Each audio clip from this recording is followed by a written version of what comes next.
yung council, ano, ang ating council, patawag lahat to include the former president. Anong maganda sa katayuan natin sa West Philippines? Very good kung gano'n ang kan. Ang problema nga lang, parang hindi ko narinig yung sagot pa ng ating Pangulo. But kailangan na talaga kasi naiinsulto na tayo. Ang masaklap nito, mga kababayan ko, kung ang ating mga kababayan sa sobrang galit nila, mapagtripan nila mga inchik, sino ang nag-trigger niyan? Walang pagkilos ang ating gobyerno. Ano instruction, anong stand natin? Ano? So yun ang problema. We will create problem. Kasi nagigigil na yung mga kapwa natin Pilipino. Mayroon na nga, ilan na yun nagsabi sa amin ni Commander Dado, susugurin namin. Sir, susugurin na namin. Susugurin na namin mga inchik dito. Sabi ko, wag, makukulong tayo. Hindi, besides kidding, totoo yung sinasabi namin na nagagalit sila pag nakakita ng inchik. Ako nga, totoo lang. Sabi nga ni Kerelson Parandrin, ano? Pag nakakita siya ng mga inchik, nag-iinit ang dugo nila. Both side. Duterte and Marcos naka-monitor sa atin. Sa totoo lang. Naka-monitor sa atin. Ano? Naka-monitor sila. Pero we will never participate sa gulo nila. And because of the gulo nila, baka magkaroon ng problema sa West Philippines Sea, ano?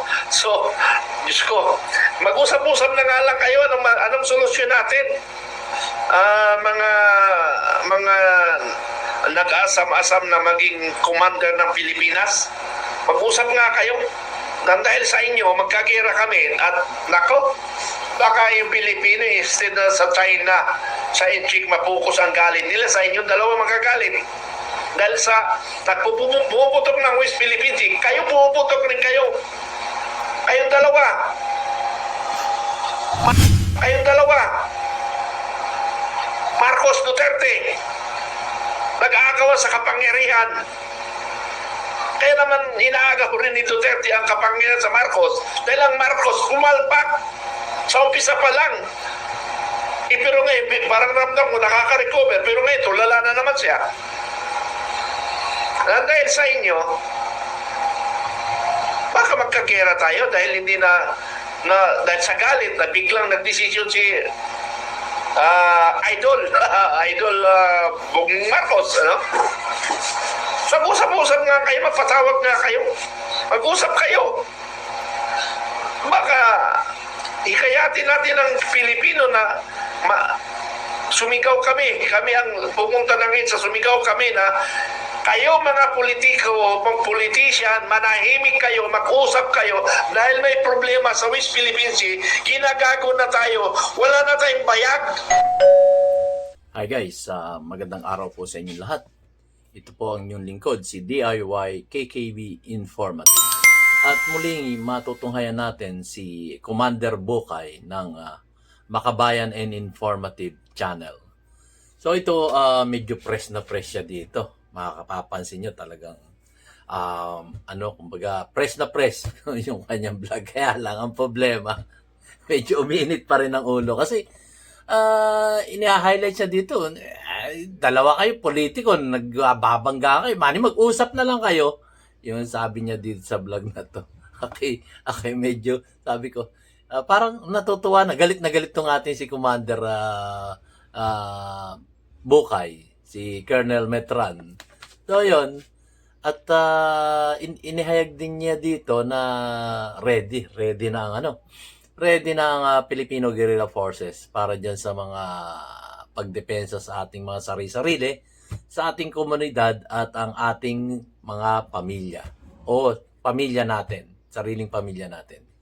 So yun, dito niya ihahayag at kung ano na yung nangyayari, kung sino-sinong commanders ba ang ating lalapitan sa bawat bayan natin o lalawigan. So simulan na po natin. Ako po muna yung magpapasalamat sa aking mga viewers at lalong-lalo na sa aking mga subscribers na patuloy na sumusuporta sa inyong abang lingkod, DIY KKB Informative. At yun nga, pakinggan natin guys ng maigi itong mga nangyayaring ito dahil talaga namang tayo maiipit dito kung sakasakali. Kaya tayo magkaisa, wag na natin kampi-kampihan kung titindig nga si VP Sara Duterte. Tingnan natin kung paano yung pagtindig na gagawin niya. Pero magkakaroon ng council meeting eh. Nagpatawag ng council meeting itong si ating Senate President na si Senator Chis Escudero. So, tungayan po natin. Ito na po ang sinasabi ng ating Commander Bukay ng Makabayan and Informative Channel.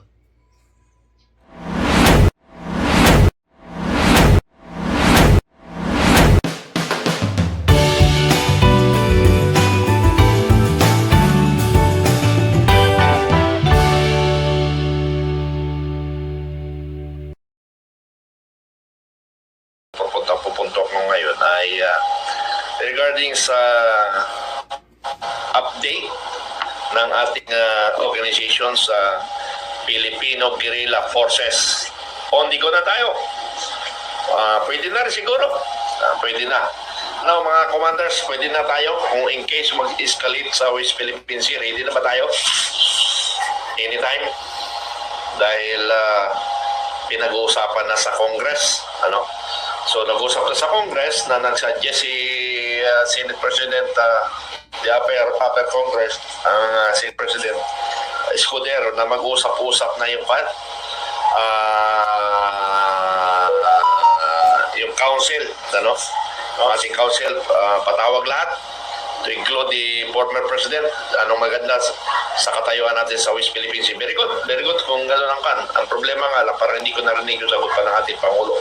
But kailangan na talaga kasi na-insulto na tayo. Ang masaklap nito, mga kababayan ko, kung ang ating mga kababayan sa sobrang galit nila, mapagtripan nila mga inchik, sino ang nag-trigger niyan?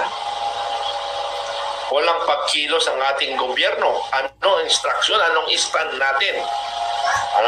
So yun ang problema.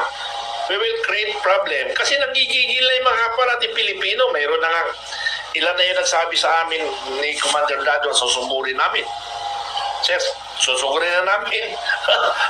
Susugurin na namin mga chick dito. Sabi ko, makukulong tayo. Hindi, besides kidding, totoo yung sinasabi namin na nagagalit sila pag nakakita ng inchik. Ako nga, totoo lang. Sabi nga ni Keresat Parandrin, pag nakakita siya ng mga inchik, nang-iinit ang dugo nila. Ang dugo niya. So sana, bilisan natin sa pag-organize kasi baka bigla pinablog pa naman natin na pinag-iabang namin ni Supremo na we are now ready. Alam niyo sa totoo lang mga kasama, both side, Duterte and Marcos naka-monitor sa atin, sa totoo lang naka-monitor sa atin, naka-monitor sila, pero we will never participate sa gulo nila. And because of the gulo nila, baka magkaroon ng problema sa West Philippine Sea, So, Diyos ko, mag-usap-usap na nga lang kayo, anong solusyon natin? Mga nag-asam-asam na maging commander ng Pilipinas, mag-usap nga kayo. Dahil sa inyo, magkagera kami, at nako, baka yung Pilipino instead na sa China, sa inchik mapukus ang galit nila, sa inyo dalawa magagalit. Dahil sa nagpuputok ng West Philippine Sea, kayo puputok rin kayo. Kayong dalawa. Marcos Duterte, nag-aagawan sa kapangyarihan. Kaya naman inaagaw rin ni Duterte ang kapangyarihan sa Marcos dahil ang Marcos kumalpak sa umpisa pa lang. Pero ngayon, parang ramdam mo nakaka-recover, pero ngayon, tulala na naman siya. Dahil sa inyo, baka magkagera tayo dahil hindi dahil sa galit na biglang nagdesisyon si Idol Bong Marcos, Mag-usap-usap nga kayo, magpatawag nga kayo. Mag-usap kayo. Baka ikayatin natin ang Pilipino na sumigaw kami. Kami ang pumunta na ngayon sa sumigaw kami na Kayo mga politiko, mga politician, manahimik kayo, mag-usap kayo dahil may problema sa West Philippine Sea, ginagago na tayo. Wala na tayong bayag. Wala na tayong mukhang iharap sa buong mundo. Ganun pala ang Pilipino, mga duwag. E paano yung mga hindi nakakaintindi? Sa mga nakakaintindi, pwede. Pero sa hindi nakakaintindi at ang umiiral galit, sige nga, tingnan natin. Napalakas na naman ang boses ko. Ewan ko ba? Napapalakas na naman yung boses ko. Okay lang yan. Magagalit naman yung Ngayon, ibang Colonel Metron. ko. Subscriber. Pero sabi nga na isang subscriber, pag may si Commander Bukay, hinaan nyo na lang yung bulyong. Tama nga naman. Hinaan nyo na lang. Ano? Hinaan nyo na lang yung bulyong. So, ganun nga, ano, update, ano. So, sa mga active na mga commanders, saludo ako sa inyo at kumikilos kayo. Mga commanders natin, sino mga commanders natin? Simulan natin sa, yung maricol ko, commander ng, si commander ng Region 2, Commander Bison Julio, Commander Rodi Lopez ng Region 3, Commander ng Metro Manila, General Pilisardo, ang kanyang very active na chief staff na si Commander Willie Lucas, Hinap. Dito sa Region 4, Southern Luzon, Commander Satparat. Yun yung mga active, si Palawan Commander, si Commander Aram de la Cruz, ang Commander ng Catanduanes, Commander Aubrey, ano? So yung sa Masbate, nakalimutan ko yung pangalan kasi simula pa lang in other province in Luzon. Yun yung mga nag-update sa akin, ano? Okay, punta tayo ng Bisaya. Bisaya, sabi nga Bisayas pala, Bisaya kung Bisaya kasi ang Bisaya tao. Pag Bisaya si lugar. Okay. Sa Region 6, oy, nako, shout out sa Region 6, Commander Aklan, Commander Tom, very good, saludo ako sa iyo. Ang Region 6 ay nag-start na nag-organize sa buong province, doing the most especially the Aklan. Ang Aklan ngayon, mabilis sila. Nasa firing na sila level, ano? Sa firing level na sila. And that is now yung sinasabi ko na common sense and initiative. Ano ang maganda, anong tama? Gawin natin. Huwag yun muna ibato sa amin, sa nasyonal, kasi hindi na namin na-absorb ang tama at mali. Sa dami ng left and right, front to rear, mga tanog na may mga makukulit. Natutorture na utak ko eh. Natutorture na ako. Mabuti nga lang, nakaiwalay ako ng tira ng aking asawa. Kung hindi, hindi rin ako ganong ka-active kasi sabi nga eh, si Commander Mangangay, hindi makakilos sa Malacanang, ako pa. Okay. So, sa Aklan ngayon, firing na sila. All municipality of Aklan, mayroong representante na nagkakaroon ng conduct ng firing na sila ngayon. Conduct firing na sila, testing. Resources. Ayaw ko kung anong ginawa nito. May coordinated to police, coordinated to local government. So, wala na maraming tanong, wala na mga ichichimiritsi na legality. Unconventional nga. Pag unconventional, dito lalabas ang galing natin. Dito lalabas ang galing natin sa unconventional. Tira na tira. As long we will not violate the law. Ganun yun.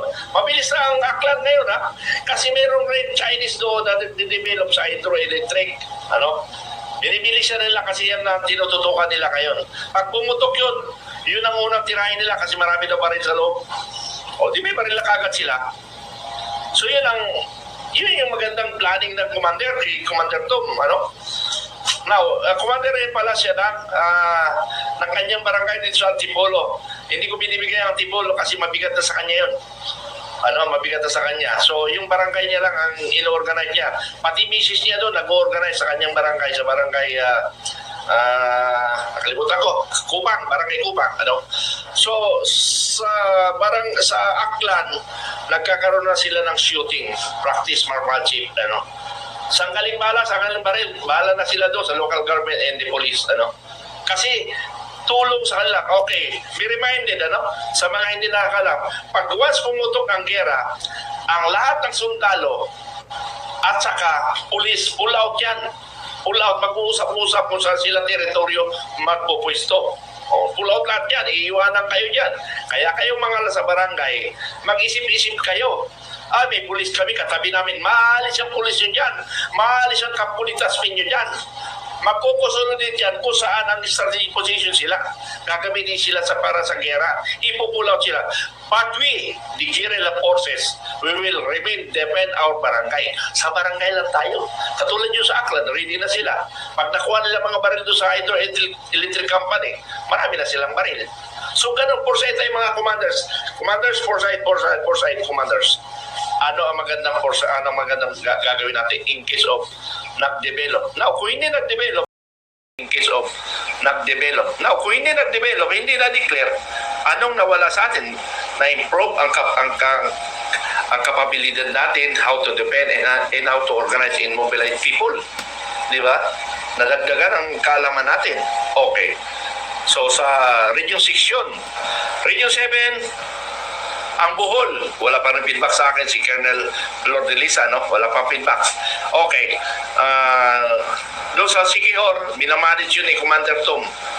Romblon pala, what I mean, Romblon. Sabi ko, once na-organize mo ito, turn over natin sa 7 niya because under 7, ano? Okay. Sa Region 7, problema pa na. Region 8, nako, mabilis na Region 8. Okay lang, walang marksmanship training. But they are now organized up to the barangay. Yung region, hindi naman. Ang Region 8, almost mayroon na silang commanders.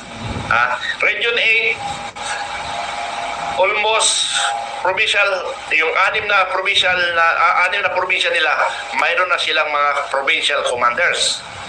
And the Eastern Samar, mayroon na silang municipal level commanders. Ano? Mayroon na. Nagde-develop na sa barangay. And the Municipal of Giwan, tapos na sila. Nag-aantay na lang ng gera. Anong nag-aantay silang gera?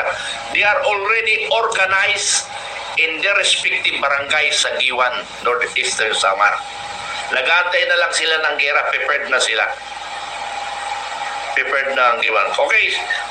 I'm salute to the commander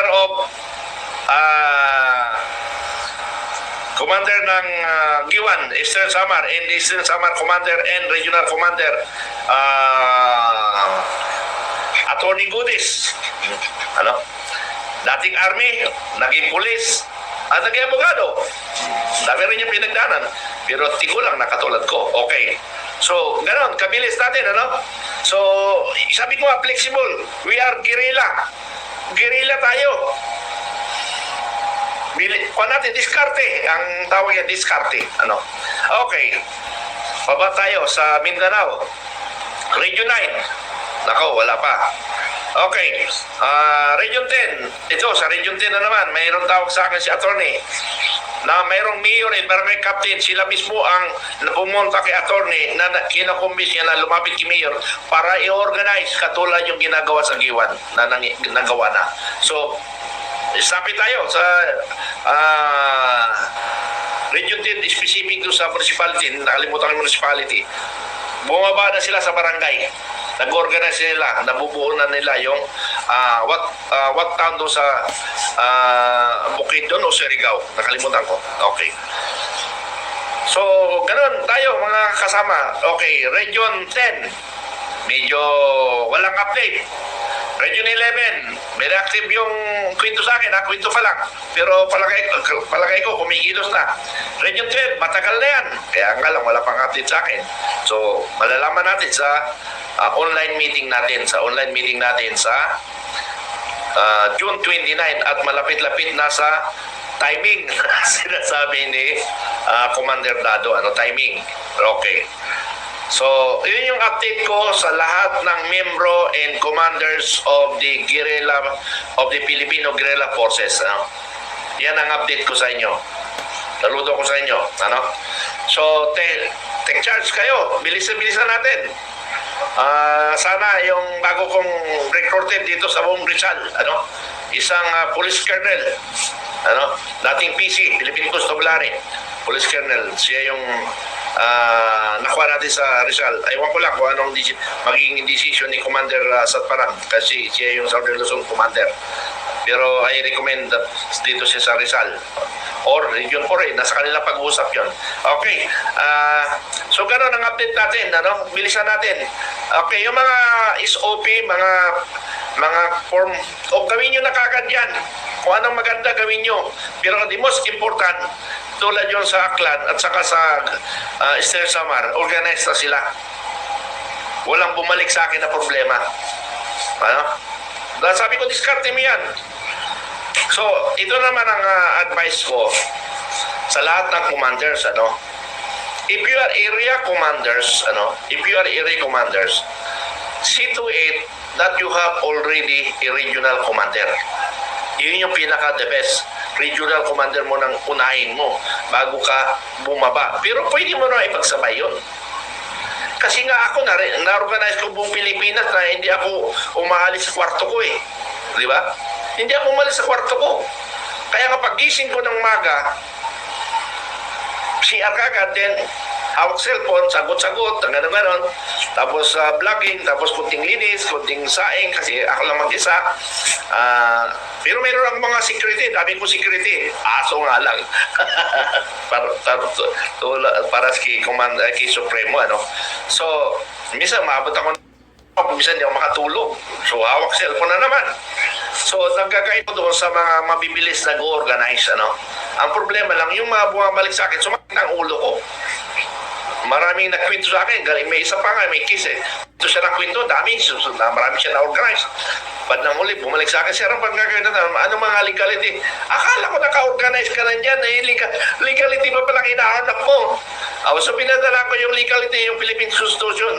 Na kung hindi, ay medyo minor muna tayo kasi mahirapan na ako. Mabuti kung ako ang kaharap doon, ikaw nagkamali ang sagot mo, delikado pa ako. So hindi ako basta-basta magbigay ng guidance kung hindi ko kaya panindigan. Ito lang ang masabi natin. Once hindi ako nag-recognize, ibig sabihin, hindi pa ako prepared na sagutin ko yung mga instruction ko. Basta po, ang pinaka-focus instructions, organize and organize. Now, legality, pumunta ka ng barangay, magpaalam ka sa barangay, Kap, mag-organize ako, tulungan ko barangay mo. Tapos kung in case magpumunta ang West Philippines Sea, tutulong kami kasi tayo magdidibig sa barangay. Naka-blatter. Di. Meron ka na dokumento na ang intention mo is for the good of the government, for the good of the Filipino people. Di ba? Ganun lang kasimple. Now, the requirements. Siyempre, ikaw yung nagre-record, ikaw yung nagre-recruit, kailangan mo, bago mo ni-record, yung kayong biodata, alam mo na. Now, ang record natin will be remain at the municipality or barangay. Kayo ang hawak yan. Kaya that is your responsibility, commanders. Tandaan nyo commander, that is your responsibility of data of your respective personnel. Hindi pa natin kayang dalhin sa national yan because kulang tayo sa budget. So, ang mga record natin, ang listahan natin, kung halimbawa personal data o ano pang ginawa nyo mga form dyan, kung may standard tayo, anyway, madi-discuss ka before siguro. Before 29, doon sa online meeting natin. Hindi pa ako nag-focus doon. Okay. Ang importante, pag na-interview mo, kasi hindi naman kailangan interview, magkakasama kayo sa barangay. Magkakilala na kayo lahat Okay, no need for document. Ang document, bahala na kayo kasi nga kayo. Sabi ko nga, ang instruction nga namin ni Supremo, focus on barangay. So kayo magkakilala sa barangay. Kayo magkakilala sa barangay. Now, if you need by the higher level, that's the time you require them. That's the time you require them. Pero sa ngayon, hindi ako nag-required. Kasi pag ni-required ko dyan, baka doon tayo nakapokus lang. Instead na magkakilala kayo na organizer, one platoon organized, very good. Di simple lang. One word lang, one platoon organized, 2 words. Diba? Kunti lang requirements. Now, yung data niya, para na yung platoon leader doon. Kasi yung platoon leader, siya magre-recognize. Oh, medyo mataas ka, pwede ikaw ang magiging battalion commander kasi mas mataas ka. Sabi nga ni Supremo, mag-usap-usap kayo dyan sa area ninyo. Mag-usap-usap kayo. Kasi kayo ang magkakilala. Now, on the province level, yun ang mabigat. Yun ay mabigat. Yung province, dapat papasok na yung area commander o regional commander.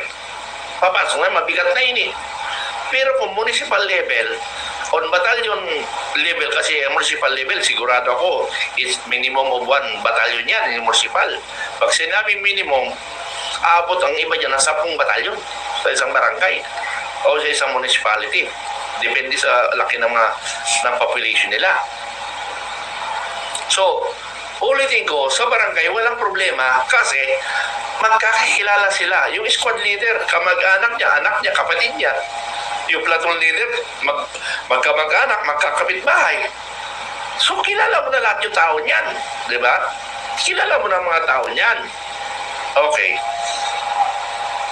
Pagdating sa municipal level, medyo kailangan na, medyo mataas-taas na kasi baka yung municipal level, it either magkakaroon ng 2 batalyon. So, sa province, magkakaroon ng brigade or division. Ang isang province, minimum yan, brigade. Aabot ng division ng province. Tandaan nyo yan. So, kaya nga ang province, bababa na yung province, yung regional area commander or regional commander, i-supervise na talaga yun. Pero on municipal level, bababa, hindi mo na kailangan pakialaman yan kasi simple lang yan, bahala na yung provincial commander dyan. Ganon sana ang gagawin natin. Now, sa organizing, ganon rin ang instruction ko. Area commander, huwag ka nang bumaba ng barangay. Bababa ka man to only to supervise, visit lang. Pero dapat na-establish mo na lahat ng provincial commanders mo. Para yung provincial commander, siya na rin kikilos pababa. Hindi mo na kaya abutin yan kasi sa dami yan. Sorry, area commander, regional commander, pag may regional commanders ka na, medyo pahinga ka na, medyo hindi ka na loaded. Supervision ka na lang. Kung may regional commander ka. Ngayon, kung wala ka regional commander, ay problema natin. Nag-area commander ka, tapos iniwan mo isang region, nakahang yun. So that, sino may problema dyan? Ikaw at saka ako. Di ba? Binigay mo ang problema sa akin. So yun ang magiging problema ko. Kaya nga doon ako nagiging busy na maraming region pa na iniisip ko sino ang pwedeng maging commander. Although sa baba, sa mga barangay, may kumikilos na. Pero sinabi ko doon sa mga barangay na wala pa sila mga tatay lolo, sa akin muna kayo mag-report. Temporary. Parang supervise ko lang kayo. Now, kung mayroon na kayong tatakbuhan, i-endorse ko na kayo doon para kayo nang bahala mag-usap. So that is my instruction. So, huwag niyong ibabalik lahat sa akin. Hindi ko kayang ma-absorb lahat dyan. Hindi ko makaya ma-absorb lahat dyan. Mahilo na ako, baka may blood pa ako. Sa dami ng tasking. Hindi pa nga ako na-monetize. Sir, Supremo, meron pa ako isang requirements. Okay, yung Aklan, nasa firing ko na sila, level. Inunahan pa tayo. Pero hindi ko instruction yun, sila may gawa. Kung initiative mo yan, bahala kayo mag-supervise as long we will not violate the law and coordinated to local authority. Katulad din sa sa Eastern Samar, okay na sila. Nagantay na lang ng gera at saka baril. Okay, then connect sa akin. Okay, DYKKB, informative. Oy, andiyan ka ba na? Good afternoon, Commander. Kamusta ka na? May susunod na naman tayong online meeting. DYKKB, mag-subscribe kayo sa ating National Secretary, si DIY KKB Informative. Mag-subscribe kayo sa kanya kasi kabady natin yan sa FGF. Ayun guys, so, binanggit pa yung ating YouTube channel, DIY KKB Informative.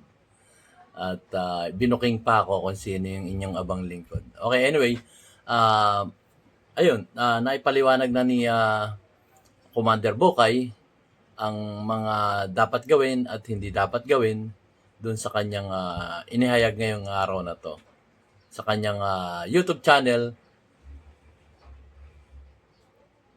Ano ba YouTube channel? sorry. Kasi iniisip ko yung sinabi niya wala, secretary daw. So yun sa kanyang YouTube channel na dali lang. Ayan guys, so natungayan nyo na ang ating buting commander na si Colonel Metran, aka Commander Bukay. So yun, nabanggit pa tuloy yung aking YouTube channel at sinabi pa yung aking rango. Ano? So anyway, mag-subscribe kayo kay Commander Bukay, yung kanyang YouTube channel na Makabayan and Informative Channel. So yun po. At siguro naliwanagan naman kayo, di ba? Ang haba ng kanyang vlog na yun patungkol sa ating Filipino guerrilla forces. Yun po. So, maraming salamat po sa inyong panonood ng aking mumunting YouTube channel, DIY KKB Informative. Salamat po sa inyong lahat. At see you on my next vlog.